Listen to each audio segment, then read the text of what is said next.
ఈ గెలుపు నా మీద బాధ్యత పెట్టినంటే నా బాధ్యతలో మీరు పాల్పంచుకుంటారా లేదా? సభ్యుడే గెలిపిస్తారా లేదా? ఒకసారి చేయబెట్టింది. మీ అందరికీ కూడా రెండు చేతులు జోడిస్తున్నా. నల్గొండ జిల్లా నల్గొండ పార్లమెంట్ లో ఉత్తమ్ కుమార్ రెడ్డి మొత్తం పార్లమెంట్ లో అన్ని అసెంబ్లీ కంటే ఎక్కువ మెజార్టీ గెలిపించి పంపించింది. జన్మలకు మీకు నేను రుణపడుతుందా? ఆనాడు తెలంగాణ ఉద్యమం నడుస్తుంటే పార్లమెంట్ లో జనగామ ప్రజల గొంతు వినిపించిన కొట్లాడిన సోనియా గాంధీ కాంగ్రెస్ పార్టీ పార్లమెంట్ లో తెలంగాణ గొంతు వినిపించి తెలంగాణ తెచ్చినా లేదా? మీ గురించి ఆనాడు అన్నారు, ఒక్క పార్లమెంట్ ఎంపీకి ఒక్క రైల్వే స్టేషన్, రైల్వే స్టేషన్ అన్నాడు. భారతదేశంలో ఒక్కడే ఒక ఎంపీని భువనగిరి, ఆలేరు, జలగామ 3 రైల్వే స్టేషన్ బాగు చేపించినా లేదా? మొత్తం దేశం మొత్తం కలిసి భారతదేశంలో 543 ఎంపీలు 20 లక్షలు రైల్వే ఇతర పాసులు ఇస్తే ఒకే ఒక్కడు కోమటిరెడ్డి రాజగోపాల్ రెడ్డి లక్ష ఇతర పాసులు ఇచ్చిన రైల్వే పాసులు ఇచ్చిందా లేదా? ఆనాడు కరువుంటే నాకు ఇచ్చిన గవర్నమెంట్ నిధులు, పార్లమెంట్ నిధులు సరిపోకపోతే ఒక బోరు వంటి పంపిస్తే జనాలకు 6 నెలలు నడిచిందా లేదా? ఊళ్ళలో బోర్డు వేసిందా లేదా? ఆనాడు ఎంతో మంది ఆడపిల్లల దగ్గరకు వచ్చి నీళ్లు ఏమన్నారు కరువుల 2012లో. నేను గవర్నమెంట్ చెప్పినా మీకు గవర్నమెంట్ రాకపోతే నేను పైసలు ఇస్తా, ఊర్లలో మా అక్క చెల్లెళ్ళు బిందెలు పట్టుకొని పొలాలు ఎమ్మడి పోతుండ్రు, ఎన్ని బోళ్ళల్లో వేయండి, మోటార్లు పెట్టేయండి, మీరు వచ్చినాక బోలేమని చెప్పినా. ఆనాడు రుద్రమాదేవి సొసైటీ 20,000 మంది మహిళా సభ్యులు ఉన్నారు. మా ఒంటరి పేద మహిళలకు ఒక వృద్ధాశ్రమం కట్టేమని అడిగింది. నేను ఎంపీగా ఉన్నప్పుడు మా అమ్మ పేరు మీద కట్టిస్తానని చెప్పిన. ఆ తర్వాత నేను ఓడిపోయిన తర్వాత వచ్చిండ్రు. నేను ఒకసారి మాటిచ్చిన మా అమ్మ పేరు మీద, నాకు మహిళలంటే ఎంతో గౌరవం, ఈ ప్రపంచంలో తల్లి ప్రేమను మించింది ఏమీ లేదు. నేను ఎమ్మెల్యేగా అక్కడున్నా సరే, ఎమ్మెల్సీ ఉన్నా సరే, జనగామ ప్రజలు నాకు ఒకసారి ఓటేసి గెలిచారు కాబట్టి వాళ్ళ రుణం, ముఖ్యంగా మహిళల రుణం తీసుకోవాలంటే నేను వృద్ధాశ్రమం కట్టిస్తే మహిళకని చెప్పి రుద్రమా సొసైటీ వాళ్ళకు మా అమ్మ పేరు మీద 15 కోట్ల రూపాయలు సొసైటీ కట్టించారు. మీరు ఓపెన్ చేసి చూసినా నేను డెఫినెట్ గా పార్లమెంట్ లో మన మునిగిరికి సంబంధించినటువంటి ఏ పరిస్థితులైనా అక్కడ వివరించి వీలైనంత మటుకు కోమటిరెడ్డి వెంకటరెడ్డి రాజగోపాల్ అన్నారైనా గతంలో ఏ పార్టీ ఉన్నా అక్కడ ఉన్న మంత్రులతో డిస్కస్ చేసి మనకు ఫండ్స్ తీసుకొచ్చే ప్రయత్నం చేస్తున్నాం.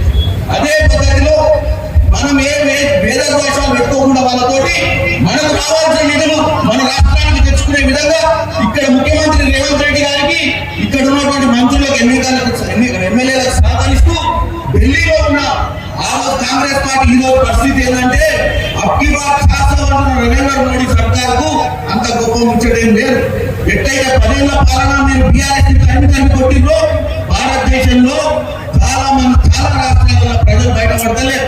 ఎందుకంటే వాళ్ళు మొత్తం నరేంద్ర మోడీ మీడియా సంస్థలు, సోషల్ మీడియా, ఈ మీడియా, మా మీడియాని ఇన్ఫ్లుయెన్స్ చేసి కాంగ్రెస్ పార్టీ ఎక్కడ లేదు, ఇండియా కూటమి ఏమి పనిచేస్తలేదు అనేది చూపిస్తుంది. వాస్తవంగా మీరు మే 13 ఓటింగ్ తర్వాత, లాస్ట్ ఓటింగ్ అయిన తర్వాత మనకు జూన్ 4వ తారీఖు నాడు రిజల్ట్ వచ్చినాక చూడండి, నరేంద్ర మోడీకి అబ్కి బార్ 400 కాదు 100 అని చెప్తున్నా. ఎందుకంటే ముచ్చట చెప్పినంత ఇది కాదు, ప్రజలు ఎవరికి బానిసలు కాదు. ప్రజలకు ముచ్చట చెప్పి మోడీ గత 10 ఏళ్ల నుంచి చెప్పిన ముచ్చట తీర్చలేదు.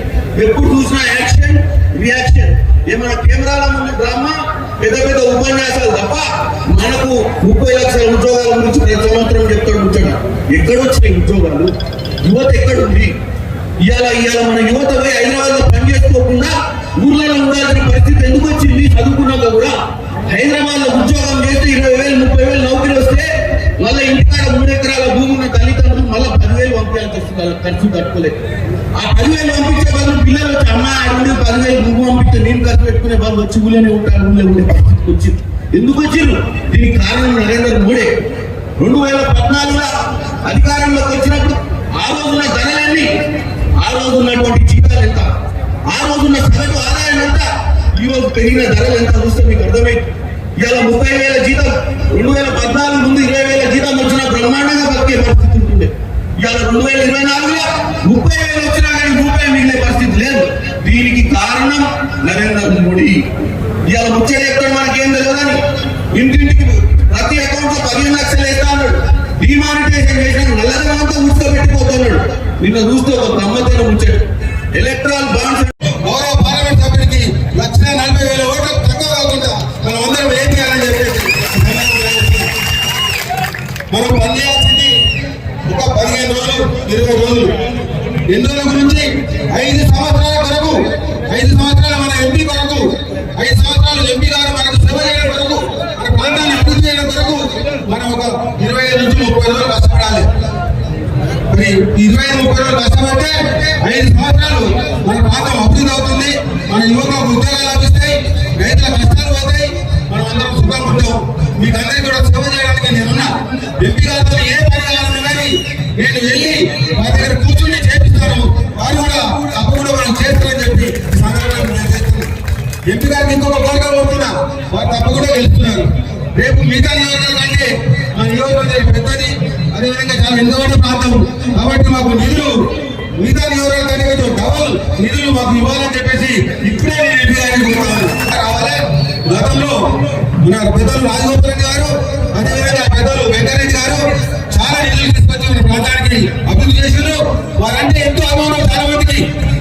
వారి చుట్టూ తిరిగే వాళ్ళకంటే వారికి కనబడడం చాలా మంది వారి అభిమానులు అని చెప్పి ఈ సందర్భంగా నేను తెలియజేస్తా ఉన్నాను. నేను కూడా వారి అభిమానే.